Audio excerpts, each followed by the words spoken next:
সোভিয়েরিয়ান Bangladesh constitution মানে সার্বভৌম বাংলাদেশ সংবিধান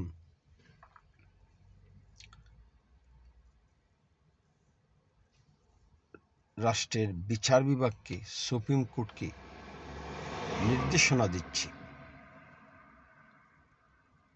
এই জুলাইয়ের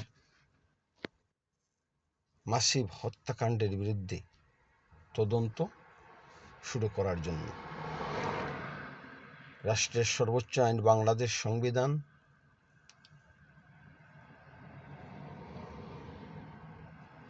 সুপ্রিম কোর্টকে নির্দেশনা দিচ্ছে এই গণহত্যার বিরুদ্ধে তদন্ত শুরু করার জন্য। এখন সুপ্রিম কোর্টের সাংবিধানিক দায়িত্ব হলো রাষ্ট্রের অ্যাটর্নি জেনারেলকে নির্দেশ দেওয়া।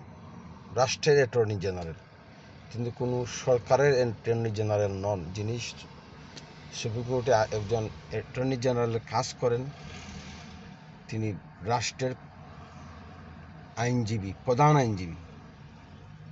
তো সুপ্রিম কোর্টের সাংবিধানিক দায়িত্ব হলো রাষ্ট্রের অ্যাটর্নি জেনারেলকে নির্দেশ দেওয়া যে এই গণহত্যার বিরুদ্ধে তদন্ত শুরু করার জন্য।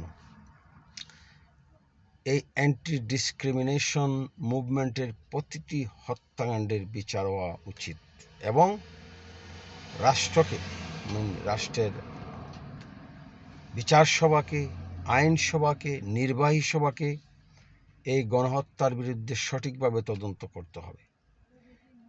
কলোনিয়াল ফেসিস্ট পুলিশ যেভাবে এলোপাতাড়িভাবে গুলি করে ঘরের ভিতরে পর্যন্ত মানুষকে হত্যা করেছে, এই খুনি পুলিশদেরকে জবাবদিহিতার আওতায় এনে এদের সর্বোচ্চ শাস্তি নিশ্চিত করতে হবে।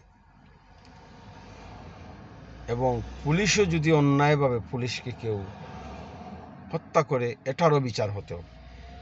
কারণ পুলিশও ওই বাংলাদেশের রাষ্ট্রের জনগণ, যদিও পুলিশ সরকারের দাস হয়ে গেছে, তারপরও পুলিশেরও যদি কেউ অন্যায়ভাবে নিহত হয়ে থাকে তারও ন্যায় বিচার হওয়া উচিত। কিন্তু পুলিশ, কলোনিয়াল পুলিশ যেভাবে এলোপাতাড়িভাবে রাতের আধারে মানুষের ঘরের ভিতরে গুলি করে মানুষ হত্যা করে, শিশুদের হত্যা করেছে, মাথায়, বেশিরভাগ গুলি মাথায় লেগেছে, চোখে লেগেছে।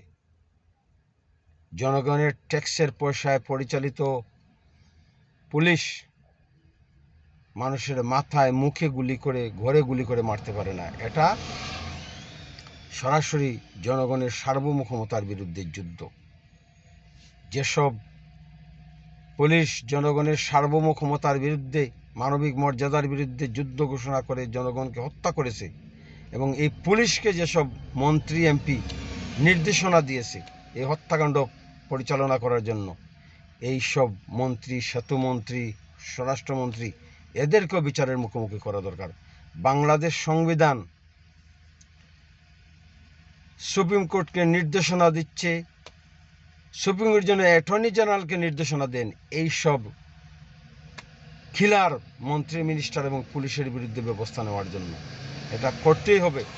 যদি এটা না করা হয় তো বাংলাদেশে সংবিধানের কোনো অস্তিত্ব থাকে না, সংবিধানের সার্বভৌমত্ব থাকে না। এটা সংবিধানের এইভাবে মাসিভ কিলিং করে রাষ্ট্র সংবিধানের সার্বভৌমত্বের বিরুদ্ধে যুদ্ধ ঘোষণা করেছে। এখানে রাষ্ট্র নিজেই রাষ্ট্রদ্রোহী, সংবিধানদ্রোহী হয়ে উঠেছে। খুবই দুঃখজনক। তো জনগণ আওয়াজ তুলতেছে, জনগণের পক্ষে বাংলাদেশের সংবিধান আওয়াজ তুলতেছে, নির্দেশনা দিচ্ছে অ্যাটর্নি জেনারেলকে, সুপ্রিম কোর্টকে এই হত্যাকাণ্ডের সঙ্গে জড়িত প্রতিটি পুলিশ অফিসার, প্রতিটি রাজনীতিবিদদের বিচার করার জন্য। জয় বাংলা, জয় বঙ্গবন্ধু।